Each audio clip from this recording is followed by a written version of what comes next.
Bueno, estamos en esta meditación en el libro de los Hechos, nuestras raíces o las raíces de nuestra identidad como iglesia. Estamos fortaleciendo esas raíces, conociendo lo que Dios hizo con esa iglesia naciente y cómo con la obra del Espíritu Santo en medio nuestro ha permitido que la iglesia se identifique con lo que es, sabiendo y reconociendo que en muchas etapas, y yo diría en todas las etapas, ha habido un sector de la iglesia que permanece firme en esas raíces y en esa identidad, pero que lamentablemente también hemos tenido alas de la iglesia que, llamándose así, han perdido su identidad y se han encaminado en tareas que no son propias de la encomienda que el Señor nos entregó. Y precisamente hoy estaremos hablando acerca de esta afirmación más de nuestra identidad. Estamos haciendo afirmaciones, coleccionando afirmaciones. Cuando terminemos por allá, estemos terminando el año, voy a hacer un quiz a ver si se saben todas las afirmaciones que hemos hecho este año acerca de nuestra identidad. Espero que usted las esté repitiendo. De pronto hay alguno por ahí que las está escribiendo y pegando en diferentes lugares para estarse acordando lo que somos. Y hoy vamos a decir que somos guiados por el Espíritu Santo. Y qué día tan apropiado para decir eso, ¿cierto? Somos guiados por el Espíritu Santo. Si usted como creyente, como hijo de Dios y como iglesia, es guiado por el Espíritu Santo, su vida no va a depender de quién va a ser el próximo presidente de la República, sino que su identidad no va a cambiar. Usted no es de izquierda, usted no es de derecha, usted no es de centro, usted es empoderado por el Espíritu Santo para testificar. Así que es una afirmación que debemos reiterar y que en este caso lo vamos a enfatizar basados en el capítulo 13 de Hechos. Ya llegamos a este capítulo 13, un capítulo clave en la estructura de este libro, Hechos de los Apóstoles, capítulo 13. Clave porque aquí comienza una división del libro, una parte del libro, hablando de su estructura, donde de pronto en su Biblia tenga ese título, los viajes misioneros de Pablo o algo por el estilo, porque aquí comienzan los famosos viajes de Pablo, los viajes misioneros. De aquí en adelante se va a centrar el libro en esos viajes, en esos desplazamientos de un lugar a otro y en todo el proceso de establecimiento de iglesias por el ministerio de Pablo y sus acompañantes. Y comienza aquí de una forma muy interesante. Vamos a ir mirando, no vamos a profundizar mucho, pero vamos a mirar algunos versículos, empezando por el versículos 1 al 3, donde dice: había entonces en la iglesia que estaba en Antioquía profetas y maestros, entre ellos Bernabé, Simón el que se llamaba Níger, Lucio de Cirene, Manaén el que se había criado con Herodes el tetrarca, y Saulo. Ministrando estos al Señor y ayunando, dijo el Espíritu Santo: apartadme a Bernabé y a Saulo para la obra a que los he llamado. Entonces, habiendo ayunado y orado, les impusieron las manos y los despidieron. Una porción bastante, digamos, trabajada en la iglesia, en los contextos particularmente que tienen que ver con ministerios en la iglesia, o con las misiones, o con el evangelismo, con diferentes aspectos de la iglesia, pero que se trabaja mucho. Yo quiero que nos enfoquemos particularmente en la obra del Espíritu Santo, que es lo que estamos diciendo acá. Y seguramente cuando leemos esta introducción, por llamarlo de alguna forma, pueden venir a su mente diferentes preguntas. La sola narración, los nombres que aparecen y la forma como se introduce esto le genera a uno diferentes preguntas. Tal vez usted al leerlo está pensando, por ejemplo, en quiénes son cada uno de esos personajes que aparecen allí. ¿Sí? Es una pregunta que puede venir a su mente. Particularmente, pues aquí vemos personajes como de diferentes lugares, como una combinación un poquito aquí de diferentes procedencias, ¿no? Bernabé, que bueno, él aparece por allá en los capítulos anteriores como alguien a quien llamaban hijo de consolación, recordarán ustedes, y por ahí acompañando a Pablo también, hasta aquí llamado realmente Saulo, realmente. Este tal Lucio de Cirene, bueno, a Simón, que seguramente podría ser un afrodescendiente, ¿cierto? Porque su apodo, digamos, como le llamaban, dice, se llamaba Níger, que eso es negro, ¿cierto? Lucio de Cirene, entonces también enfoca a otro lugar. Manaén, que tiene algo en particular o describe algo de él, y es que se crió con Herodes el tetrarca. Hace 8 días hablamos de los Herodes, y el tetrarca, ¿cuál fue? El que mandó decapitar a Juan el Bautista. Bueno, este Manaén se crió con ese Herodes, ¿no? Parece que compartieron la cuna, y también está allí. Y Saulo, bueno, hay un revuelto aquí de diferentes personajes, precisamente en la iglesia de Antioquía, que recuerden ustedes que en Jerusalén comenzó todo, cuando llegó el Espíritu Santo, fue allí en Jerusalén, y la persecución que se desató después de que Esteban fue apedreado, expulsó a los apóstoles, o más bien a la iglesia, hacia diferentes lugares, y entre esos Antioquía. Es decir, llegó la palabra Antioquía y se estableció allí en Antioquía la iglesia, o una iglesia, parte de la iglesia de Jesucristo, y allí es donde se empieza este relato en la iglesia de Antioquía. Pueden venir otras preguntas. ¿Qué significa, por ejemplo, que eran profetas y maestros? Podríamos adentrarnos en describir o en definir qué significa un profeta, o qué diferencia tiene con los maestros, por qué estaban ellos allí, por qué habían profetas y maestros y no se mencionan otros dones. De pronto viene a su mente preguntar por qué el Espíritu Santo nombró solamente a Bernabé y Saulo, no sé. De pronto, si usted es muy preguntón, no olvide venir los miércoles a las 7 de la noche, que es el espacio para las preguntas de todo tipo. Pero es obvio que vengan preguntas cuando uno lee algo de esto. Y yo quiero hacer solamente una. Sobre todo enfatizando esto, que es lo que nos interesa. Dijo el Espíritu Santo. Ese es digamos, el centro de lo que queremos meditar en esta tarde, y es, dijo el Espíritu Santo, apartadme a Bernabé y a Saulo para la obra a que los he llamado. La pregunta que me surge, no sé si a usted le llegó esta pregunta, ¿y cómo fue que habló el Espíritu Santo? ¿Cómo habló el Espíritu Santo? Inmediatamente yo me enfoco en ese lugar, en esa reunión de profetas y maestros de la iglesia, porque está hablando de la iglesia, y el Espíritu Santo habló. Y me pregunto, ¿sería que se escuchó una voz? ¿Pudo ser algo así como lo que sucedió el día que Jesús fue bautizado? Que se oyó una voz del cielo que dijo, este es mi Hijo amado. También sería que se oyó en medio del silencio que había, porque estaban allí meditando, una voz que dijo, apartadme a Bernabé y Saulo. ¿En qué idioma hablaría el Espíritu Santo? ¿En hebreo, en arameo, en griego?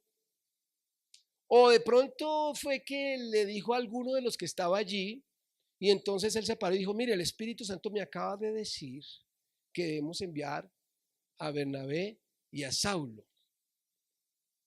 ¿Podría ser también? ¿Cómo más? No sé. ¿Podemos responder esta pregunta? ¿Cómo habló el Espíritu Santo? Pues el texto no lo responde, ¿verdad? No nos dice. Al menos cuando tenemos el relato del bautismo de Jesús, se dice claramente que vino una voz del cielo. Aquí no, aquí dice simplemente, dijo el Espíritu Santo. Así que al preguntarme yo esto me quedé sin respuesta, pero mirando detenidamente el texto, por lo menos lo que sí podemos ver, lo que sí nos responde el texto, es el ambiente en medio del cual el Espíritu habló, porque lo describe. Número uno, dice que estaban reunida la iglesia, es decir, el contexto en el que habla el Espíritu Santo es en una reunión de la comunidad de fe. En segundo lugar, una reunión encabezada por profetas y maestros, todo en plural. Es decir, no hubo alguien que de pronto hubiera dicho, el Espíritu Santo mandó decir. No, dice que dijo él, directamente dijo él en medio de esta reunión de iglesia variada, una reunión bastante variada. De pronto allí adquiere relevancia que se diga que el uno era de aquí, que el otro era de allí, quién era cada uno. Pero en medio de esa variedad de la comunidad de fe es que se revela el Espíritu Santo. En tercer lugar, ¿qué están haciendo? Dice en primer lugar, ministrando estos al Señor. ¿Qué significa ministrando? Es una traducción de la palabra sirviendo, o mejor traducirla como sirviendo. Le estaban sirviendo al Señor. Es una forma de expresar lo que significa una liturgia. Estaban en un acto litúrgico, sirviendo al Señor, incluyendo prácticas como el ayuno. Estaban en ayuno. Es decir, es todo un ambiente, en primer lugar, eclesial de la comunidad de fe y en segundo lugar, en una actitud de búsqueda del Señor. Alguien preguntaba, ¿será que solamente si hay ayuno el Espíritu habla? No creo que aquí se esté estableciendo una doctrina sobre cómo debe estar una persona. Lo que está es describiendo cuál era la actitud de estas personas y cómo en medio de esta actitud el Espíritu de Dios se reveló para darles unas instrucciones, donde dice, apartadme a Bernabé y a Saulo para la obra a que los he llamado. Es muy llamativo entender que la obra del Señor, dice aquí, a la obra que los he llamado, es algo a lo que el Señor ha llamado. No falta que la obra del Señor sea atractiva para alguien. Hay muchas personas que cualquier ministerio en la iglesia o incluso una tarea transcultural sea llamativa, sea atractiva. Pero nunca debemos olvidar que todo lo que tenga que ver con la obra del Señor es respuesta a un llamado de Dios. Esto es muy importante, que cada creyente, que cada profeta, maestro, líder, como se quiera llamar, pastor, el nombre que quieran escoger y en el que estén ocupados, así sea simplemente uno más de la iglesia, lo que tú haces para la obra del Señor no es producto de un gusto personal. Si todo el mundo entendiera eso, ¿sabe que evitaríamos muchos bajones emocionales en el ministerio? Porque hay gente que se emociona para servir en algo, ¿no? Y quieren servir y se ofrecen. Pero cualquier choque, cualquier dificultad, cualquier ingratitud, cualquier desencuentro, inmediatamente les baja el ánimo y dice, ya no quiero seguir sirviendo. Ya no quiero. Esto no es de querer. Ellos son llamados por el Espíritu Santo. Pero quiero que enfaticemos ese ambiente en el cual habla, que inclusive el versículo 3 termina diciendo, entonces, después de que el Espíritu Santo habló, habiendo ayunado y orado, les impusieron las manos y los despidieron. Noten ese proceso allí. Continúan en esa actitud de ayuno y oración, pero aparte les imponen las manos. ¿Qué significa imponer las manos? Es una forma de darles cobertura espiritual. Es decir, la iglesia los reconoce a ustedes como enviados por el Señor. Les dan esa cobertura, esa autoridad y los despidieron, es decir, los enviaron. ¿Quién lo hizo? La iglesia. La iglesia. El Espíritu Santo habló, pero la iglesia los envía. Sigue diciendo más adelante, versículo 4.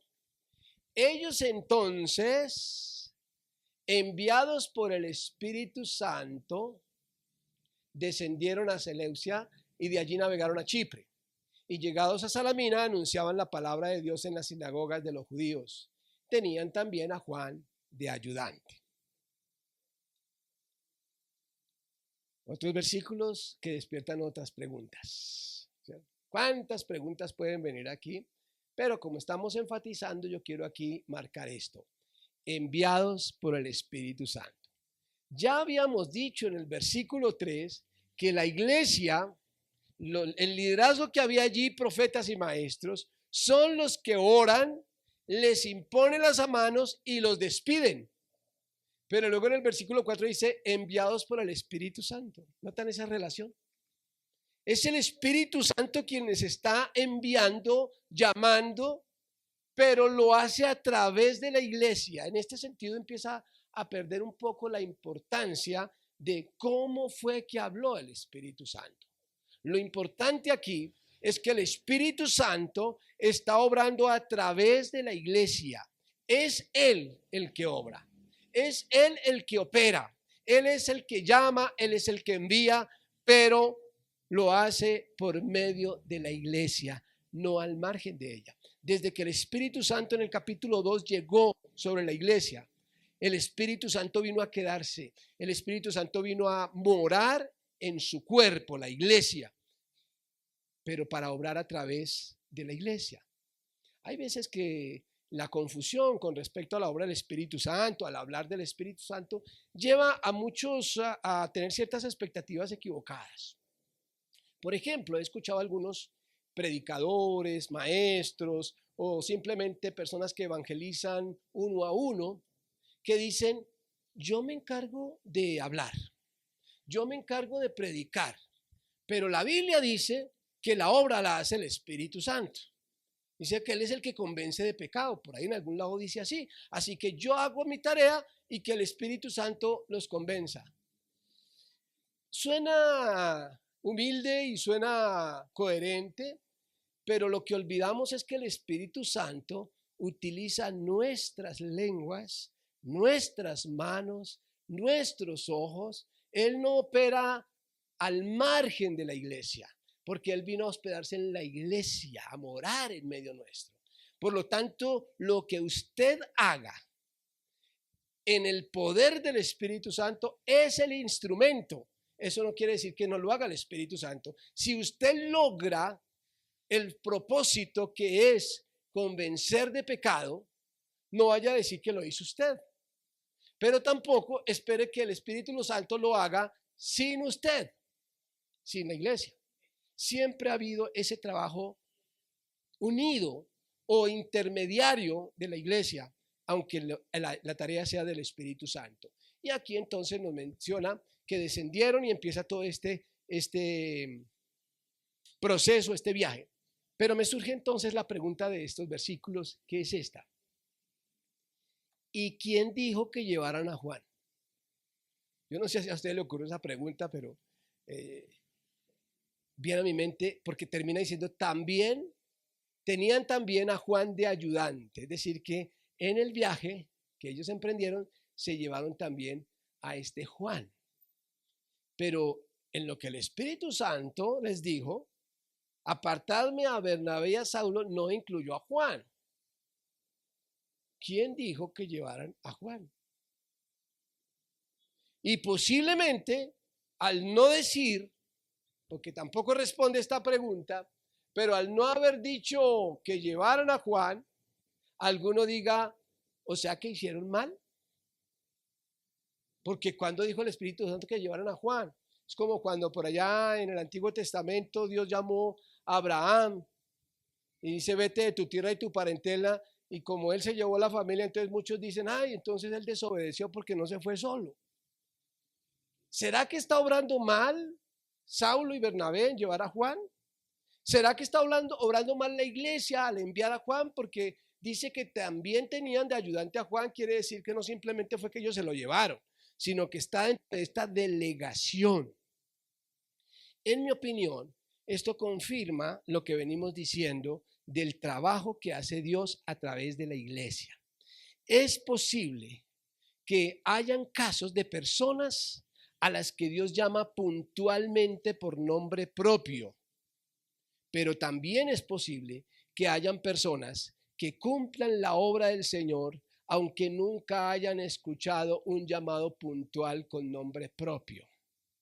Pero al ser enviados por la iglesia, cumplen con las mismas condiciones porque la iglesia es el templo del Espíritu Santo. Así que no se trata de una contradicción, se trata de una comprobación de cómo el Espíritu Santo obra a través de la iglesia. Y este Juan es el famoso Juan Marcos, autor del Evangelio de Marcos, inspirado por el Espíritu Santo precisamente para escribir el Evangelio de Marcos, que muchos creen que fue el primer evangelio que se escribió, el evangelio más corto.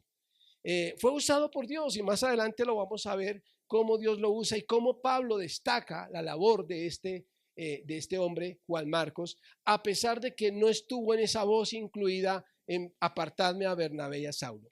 La iglesia tiene la autoridad dada por el Espíritu Santo para enviar, para encomendar tareas, para hacer la obra del ministerio. Y eso no significa que esté al margen del Espíritu Santo o de la labor del Espíritu Santo. Es una tarea que se hace en conjunto y que evidencia la importancia de las decisiones que toma la iglesia. Muchas ocasiones, cuando hay algo tan puntual como apartarme a Bernabé y a Saulo, pues la iglesia puede hacerlo sin ningún problema. El Espíritu dijo claramente enviar a Bernabé y Saulo. Pero cuando la iglesia toma decisiones, a pesar de estar guiada por el Espíritu Santo, la iglesia está compuesta por seres humanos que no somos infalibles. Y cuando se toman ese tipo de decisiones, a pesar de que sean autoridad del Espíritu Santo, no quiere decir que más adelante no puedan haber errores de las personas, ¿no? Incluso hasta los mismos enviados por el Espíritu Santo también puede pasar. Se pueden cometer errores. Yo he tenido algunas, digamos, charlas con los pastores a nivel nacional, cuando de pronto la iglesia decide enviar a alguien a algo, ponerle una tarea a alguien, por ejemplo, un pastorado, una misión, alguna encomienda. Y de pronto con los años o con los meses, resulta que la persona falló o se apartó o la persona inclusive hasta, como decimos vulgarmente, se torció de la fe, de la doctrina. Y uno se reúne y dice, nos equivocamos con haber enviado a esa persona. Y yo siempre les digo a los pastores, no digamos eso. Es una gran equivocación cuando sabiendo que no debemos hacer algo, lo hacemos. Pero cuando hacemos algo como iglesia, en la obra del Señor, queriendo hacer cumplir la obra del Evangelio, y después resulta que hay un error, no es una equivocación. Por lo menos no es una equivocación del cuerpo, es una equivocación de la persona. Pero nosotros no somos infalibles para saber lo que va a pasar después. Solo Dios conoce el corazón de las personas. Como iglesia tenemos el poder del Espíritu Santo, pero no somos infalibles. Nunca la iglesia compuesta por seres humanos es un cuerpo infalible. El Espíritu Santo sí lo es. Pero al mirar esta porción quisiera recordarles o transportarlos un poquito a el mapa. Sobre todo porque cuando leemos una narración como esta, donde se mencionan nombres propios, características de personas, fechas y lugares específicos, a mí me encanta porque me muestra que es un texto absolutamente creíble, con evidencias. Un texto escrito hace tantos siglos Y sin embargo, los datos y los detalles que nos entregan y cómo inclusive en la historia de la humanidad han sido comprobados por la arqueología, por hallazgos, por diferentes descubrimientos en diferentes lugares, cuevas, lugares diferentes donde se han comprobado estos relatos, y sobre todo que podamos ubicar allá en ese mapa que incluso está tan de actualidad con los conflictos que hay en estas tierras actualmente. Pues este es un mapa muy actual, ¿cierto? En esta semana escuchaba, por ejemplo, que había habido un ataque de Israel contra la ciudad de Tiro, que hace 8 días habíamos mencionado a Tiro y Sidón. Tiro es una ciudad costera en el mar Mediterráneo y yo ni sabía que todavía tenía el mismo nombre, pero fue atacada en esta semana por Israel. Entonces uno ve la actualidad de lo que está sucediendo y lee esto y es como si estuviéramos en el mismo, estamos en el mismo lugar. Y dice entonces que arrancaron de Antioquía, ahí estaban reunidos, descendieron a Seleucia, veámoslo más de cerca aquí. De Antioquía descendieron a Seleucia. ¿Por qué? Porque Seleucia es la costa. Y la idea era arrancar hacia Chipre. Entonces bajan a Seleucia para embarcarse hacia Chipre, como dice aquí, y dice que navegaron allá a la isla, a propósito de donde era propio Bernabé, ¿no? Bernabé era de ahí a Chipre. Así que se fueron él salió para su propia tierra y desembarcaron en Salamina, dice ahí, en Salamina, anunciando la palabra de Dios en las sinagogas de los judíos, anunciando la palabra de Dios en las sinagogas de los judíos. Entonces allí comienza ese primer viaje misionero, muy cortico, digamos, el primer viaje, pero allí se dedican a predicar la palabra de Dios. Luego nos dice entonces el versículo 6, y habiendo atravesado toda la isla hasta Pafos, entonces noten cómo nos menciona aquí, a qué se refiere, que de Salamina salieron para Pafos, en el otro extremo de la isla, ¿sí? Atravesaron toda la isla, dice, habiendo atravesado toda la isla hasta Pafos, hallaron a cierto mago, falso profeta, judío, llamado Bar Jesús, que estaba con el procónsul Sergio Paulo, varón prudente.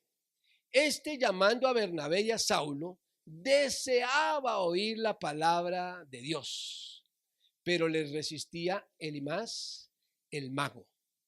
Pues así se traduce su nombre, Elimas, procurando apartar de la fe al procónsul. Miren cómo se encuentran con esta historia allí en Chipre. En Pafos hallaron a cierto, miren las características del hombre que se encontraron. Número 1, mago. Número 2, falso profeta.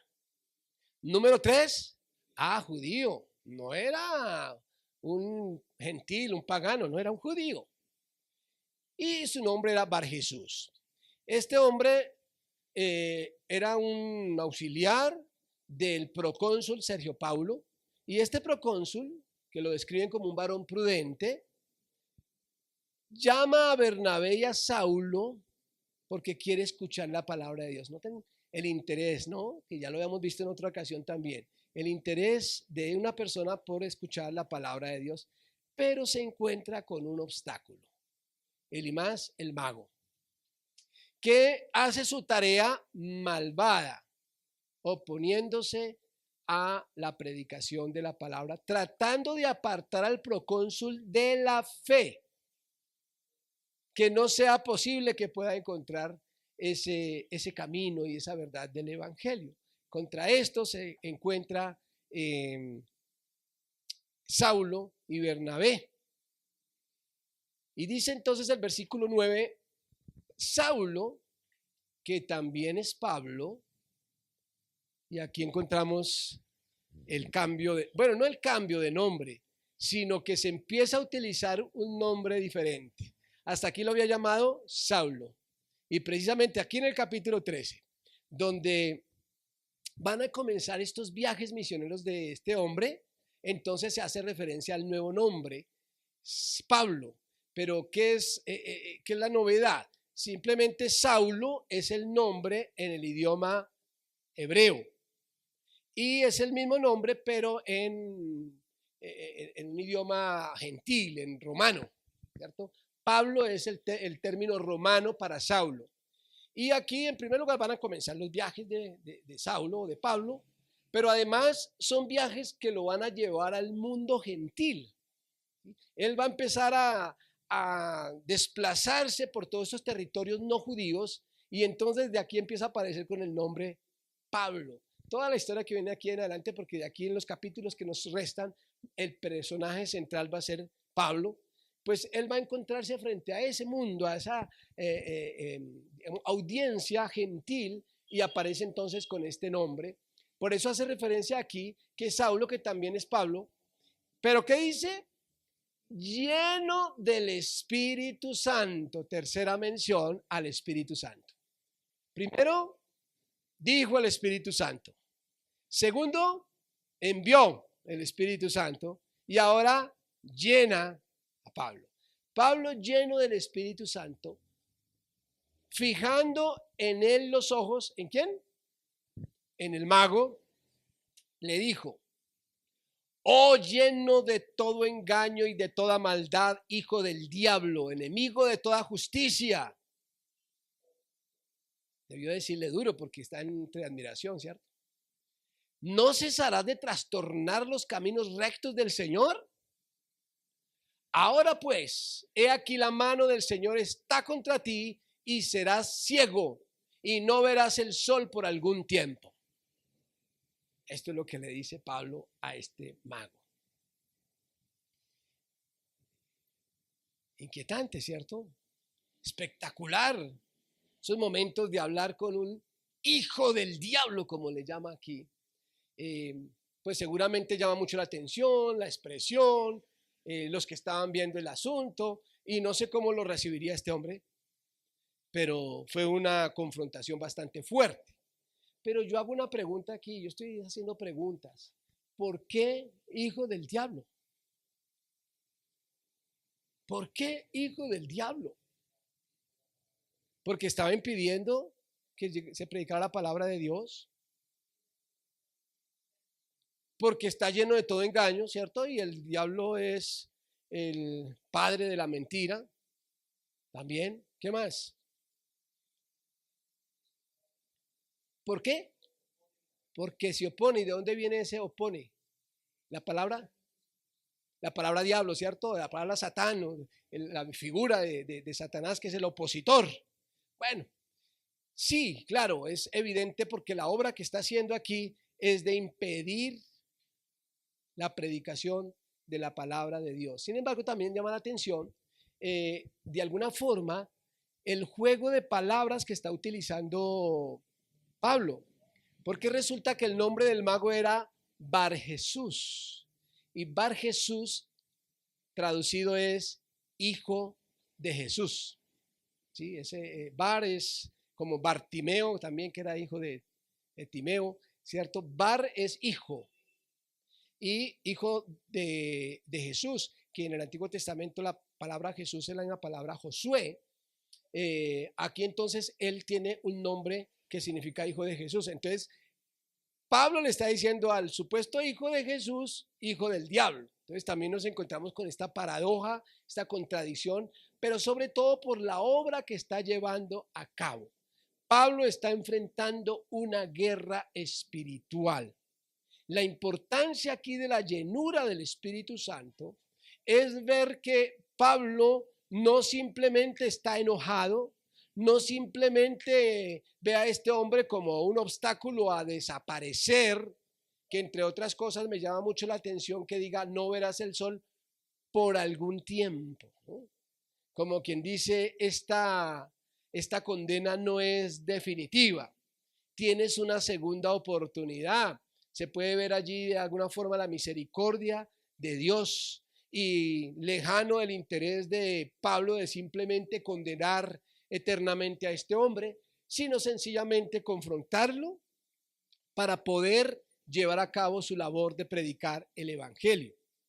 Dice el versículo 2 entonces, para terminar, Entonces, bueno, desde el versículo 11b, e inmediatamente cayeron sobre él oscuridad y tinieblas, y andando alrededor buscaba quien le condujese de la mano.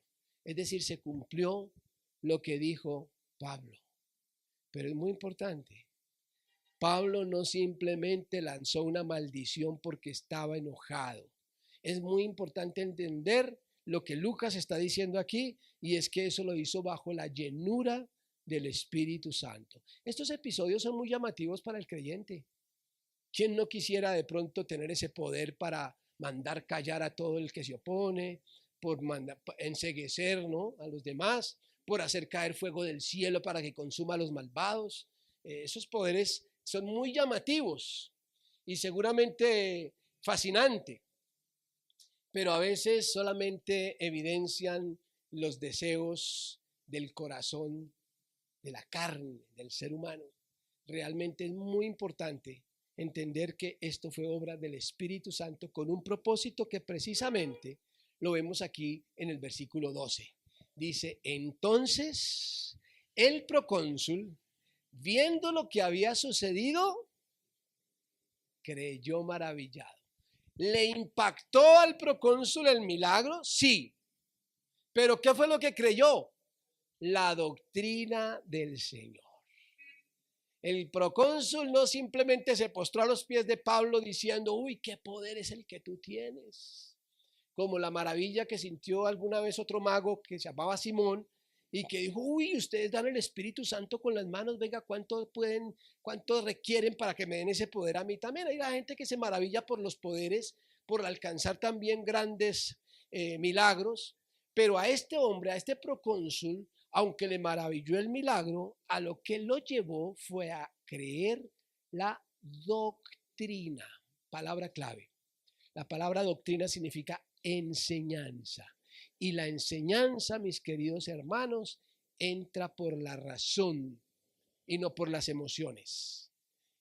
Él no estaba creyendo emocionalmente, estaba creyendo racionalmente la doctrina del Señor. Y es impactante porque en estos primeros versículos de donde empiezan los viajes de Pablo, ¿saben qué más sucedió en los viajes de Pablo? En los viajes de Pablo, los 4 viajes de Pablo, él se dedicó a escribir las cartas que luego compusieron el Nuevo Testamento. ¿Y saben qué contienen las cartas de Pablo? Doctrina.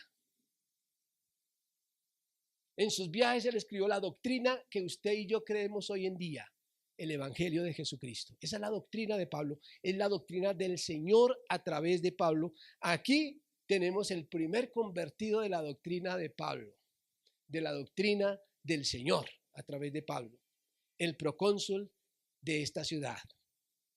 Así que podemos ver que es un milagro, pero con un propósito determinado. El fin prioritario es la conversión, pero una conversión a través de la comprensión de la doctrina. No simplemente porque hay personas que caen de rodillas al ver un milagro y está bien, porque es una maravilla poder alabar a Dios y ver los milagros del Señor. Pero a veces el emocionalismo pasa con el tiempo. Es importante que la persona pueda entender la doctrina. Ese es el fin prioritario. De tal forma, mis hermanos, que podemos concluir diciendo que somos guiados por el Espíritu Santo para anunciar la palabra de Dios. No niego, por supuesto, ni dudo un momento que el poder del Espíritu Santo puede utilizar al creyente y a la iglesia para muchísimos milagros. ¿Milagros como este se pueden repetir hoy en día? Claro. ¿Sanidades como las que hemos visto en el Nuevo Testamento las podemos ver hoy en día? Por supuesto que sí. ¿Manifestaciones de dones de diferente espectacularidad las podemos ver hoy en día? Por supuesto que sí.